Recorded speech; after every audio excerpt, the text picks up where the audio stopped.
Hello दोस्तों, मैं गुंजन। अब मैं अपने यूट्यूब चैनल पे आपका स्वागत करता हूं। दोस्तों, आज हम एक्सेल के वी लुकअप के बारे में डिस्कस करेंगे, जो कि ये हमारा एडवांस एक्सेल का पार्ट है। और इसके साथ साथ मैं बताऊंगा दोस्तों कि वी लुकअप का क्या फंक्शनलिटी है, वी लुकअप का सिंटैक्स क्या है, वी लुकअप को हम लोग इंटरव्यू के पर्पज़ से कैसे प्रिपरेशन करेंगे, ये सारी चीज़ें मैं डिस्कस करूँगा। ठीक है दोस्तों, तो मैंने यहाँ पे फार्मूला लगाया हुआ है। चलिए मैं इसको डिलीट कर देता हूँ और अब इसको मैं समझता हूँ। ठीक है, सबसे पहले ये जो हमारा डेटा सेट है, employee ID, name and company, छोटा सा डेटा सेट हमने लिया है समझने के पर्पज़ से। अगर आप बड़े डेटा सेट पे काम करेंगे जिसमें मिलियंस और करोड़ों डेटा हो, उस पर आप अगर कोई गलती या कुछ एरर करते हैं तो वहाँ पे फाइंड आउट करना आपके लिए बहुत ही मुश्किल हो जाती है। ठीक है, तो सबसे पहले मैं वी लुकअप टाइप करता हूँ। यहाँ पे मैंने वीएल टाइप किया, वैसे ही यहाँ पे वी लुकअप नीचे आ गया। मैं टैब बटन से आगे क्लिक किया और ये हमारा पूरा वी लुकअप लिखा हुआ आ गया। जो आपको वी लुकअप के नीचे दोस्तों आपको जो दिख रहा है ना, lookup value, table array, column index and range lookup, ये हमारा वी लुकअप का सिंटैक्स होता है। ये आपको ना माइंड में बिठा लेना होगा, क्योंकि जब भी आप MIS एग्जीक्यूटिव का जॉब का इंटरव्यू देने के लिए जाएंगे या प्रिपरेशन करेंगे, वो तो इंटरव्यूअर जो होंगे वो आपको डायरेक्टली वी लुकअप नहीं पूछेगा, वो सीधा वर्बली पूछेंगे वी लुकअप का सिंटैक्स बताओ, या एक्सेल में बहुत सारे फार्मूले हैं उसका सिंटैक्स बताओ।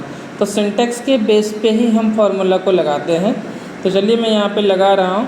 तो वी लुकअप के बाद यहाँ बोल रहा है लुकअप वैल्यू, तो लुकअप वैल्यू हमारा क्या होगा, ये एम्प्लॉय आईडी हो गया। तो मैंने यहाँ पे एम्प्लॉय आईडी ले लिया। देन उसके बाद मैं कॉमा प्रेस किया और ये देख रहे हैं आप यहाँ पे टेबल एरे। तो टेबल एरे क्या होता है, जो हमारा डेटा सेट होता है ना, डेटाबेस, इसको हम लोग कहते हैं टेबल एरे। वी लुकअप इसको as a table array consider करता है। मैंने टेबल एरे का पूरा रेंज ले लिया। उसके बाद कॉलम इंडेक्स नंबर बोल रहा है। तो कॉलम इंडेक्स नंबर होता है क्या, हमारा वी लुकअप में कॉलम इंडेक्स नंबर 1 से स्टार्ट होता है। तो एम्प्लॉय आईडी यहाँ पे 1 है, उसके बाद नेम 2 है, कंपनी हमारा यहाँ 3 है।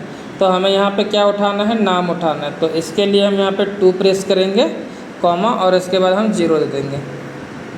0 दिया और मैंने यहाँ पे एंटर मारा। एंटर करते ही एम्प्लॉय जो आईडी है 111, इसके बिहाफ पे यहाँ पे मोहन का वैल्यू आ गया। अब मैं इस फार्मूला को ड्रैग ड्रॉप करता हूँ। कंट्रोल डी मैंने किया, तो कंट्रोल डी करते ही मेरा ये सारा वैल्यू आ गया। लेकिन देख रहे हैं प्रॉब्लम यहाँ पे ये है कि कुछ डेटा में यहाँ पे, जैसे जिसकी एम्प्लॉय 333 है, इसका हैज़ एन आ रहा है। हैज़ एन आने का रीज़न ये है, मैंने इसको जानबूझ के छोड़ रखा था ताकि मैं ये प्रॉब्लम आपको दिखाएं। और अक्सर बहुत सारे लोग ये गलतियाँ करती है। देखो, मैंने इसको एडिट मोड पे गया, F2 प्रेस करके। आप देख रहे होंगे कि हमारा जो टेबल एरे, तो मैंने तो यहाँ पे लिया नहीं था, मैं तो पूरा कंप्लीट लिया था, एम्प्लॉय आईडी से लेके WNS तक। तो फिर ये कैसे हुआ? तो इसके लिए हम क्या करेंगे, रो और कॉलम को हम फ्रीज कर देंगे, तब ये प्रॉब्लम हमारा सॉर्ट आउट हो जाएगा। चलिए मैं फिर से इसी फार्मूला को वहाँ पे जाता हूँ और एडिट मोड में जाके ये जो हमारा है रेंज है, टेबल एरे, इसको हम एक बार F4 बटन प्रेस करते हैं कीबोर्ड से। तो इसका क्या होगा, रो और कॉलम दोनों फ्रीज हो जाएगा। तो रो कॉलम फ्रीज होता है तो कैसे पता चलता है, क्योंकि दोनों नंबर और जो टेक्स्ट है ये दोनों के बीच में डॉलर लग जाता है। तो समझ जाना कि ये रो कॉलम हमारा फ्रीज हो गया। ठीक है, मैं अब इंटर प्रेस किया। इंटर प्रेस करते ही अब कंट्रोल डी किया, तो देख रहे हैं कि इसका हमारा नंबर जो है आ गया है। नेम हमारा एम्प्लॉय आईडी के बिहाफ से आ गया। अब क्या करेंगे, इसी फार्मूला को हम इधर जो कंपनी है यहीं पे हम इसको पेस्ट करते हैं, देखते हैं वैल्यू आता है या नहीं आता। तो इसके लिए मैं स्पेशल पेस्ट पे चला गया। स्पेशल पेस्ट क्या होता है, Alt ES। तो जैसे Alt ES प्रेस करेंगे आपके पास ये डायलॉग बॉक्स आ जाएगा। ये डायलॉग स्पेशल पेस्ट का एक मैं वीडियो बनाऊंगा सेपरेट, बहुत अच्छी वीडियो बनेगी और बहुत ही इम्पोर्टेंट है। जब तक आप एज ए MIS या डेटा एनालिस्ट आप जॉब करेंगे ना, तब तक ये आपको काम देने वाला है। तो अब यहाँ पे देख रहे हैं ऑल है, फार्मूला है, वैल्यू है, फॉर्मेट है, कमेंट है, वैलिडेशन है, non, add, subtract, multiply, divide, और भी सारे यहाँ पे है फंक्शन। तो इनका ना सबका अलग अलग एक फंक्शनलिटी है जो कि हमें अच्छी तरह से आनी चाहिए।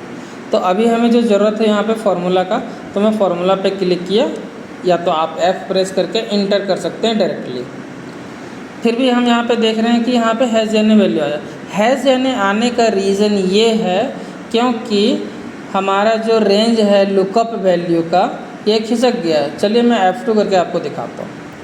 मैंने जो आप देख रहे होंगे कि जब हम नेम पे जब लगा रहे थे लुकअप वैल्यू, तो हमारा क्या था, एम्प्लॉय आईडी था, बट ये लुकअप वैल्यू तो हमारा मोहन पे चला गया, तो ये तो काम करेगा नहीं। तो ये क्यों हुआ है, क्योंकि इसका जो लुकअप वैल्यू का हमने कॉलम फ्रीज नहीं किया हुआ है। तो अब हम क्या करेंगे, यहाँ पे मोहन जहाँ पे है फॉर्मूला हमने लगाया हुआ है, जाके इस पार्ट को हम यहाँ पे F4 बटन 3 बार प्रेस करेंगे, 3 बार F4 बटन 3 बार। तो F4 बटन 1 2 3। अब क्या हुआ कि हमारा ये कॉलम हमारा हो गया फ्रीज। फिर से मैं कंट्रोल D करता हूँ और इस फार्मूला को मैं फार्मूला पेस्ट कर देता हूँ, या तो आप यहाँ पे कंट्रोल R भी कर सकते हैं। अब देख रहे हैं कि यहाँ पे वैल्यू हमारा मोहन आया। मोहन आने का रीज़न ये है क्योंकि हमने यहाँ पे कॉलम इंडेक्स नंबर यहाँ पे 2 लिया हुआ है। हालांकि यहाँ पे कंपनी में कॉलम इंडेक्स नंबर हमारा यहाँ 3 होगा, क्योंकि हमने बताया था ये 1 से स्टार्ट होता है, तो 1 2 3 मैंने 3 यहाँ पे पेश कर दिया। इसका और भी अल्टरनेट उपाय है दोस्तों, इसको हम कॉलम के थ्रू पेश कर सकते हैं, मैच के थ्रू से हम ले सकते हैं, हेडर मैच करवा कर नंबर ले सकते हैं हम, अगर हम डायनेमिक बनाना चाहेंगे तो। और भी अगर इस टाइप का वीडियो चाहिए तो मैं नेक्स्ट वीडियो पे दे दूँगा वीडियो आपको, आप देख सकते हैं पूरी कॉन्सेप्ट क्लियर करके। ठीक है, आप देख रहे होंगे कि ये हमारा वैल्यू कंप्लीट आ चुका है।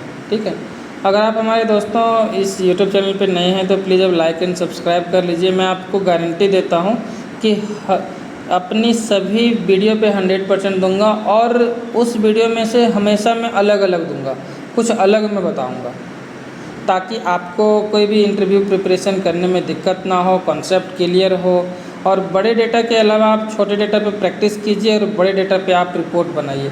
आपको डायनेमिक डैशबोर्ड या कुछ भी बनाना हो, आप हमें कनेक्ट कर सकते हैं। मैं आप कमेंट में आप मुझे बता दो, और मैं आपको बेसिकली डेफिनेटली आपको मैं हेल्प करूँगा।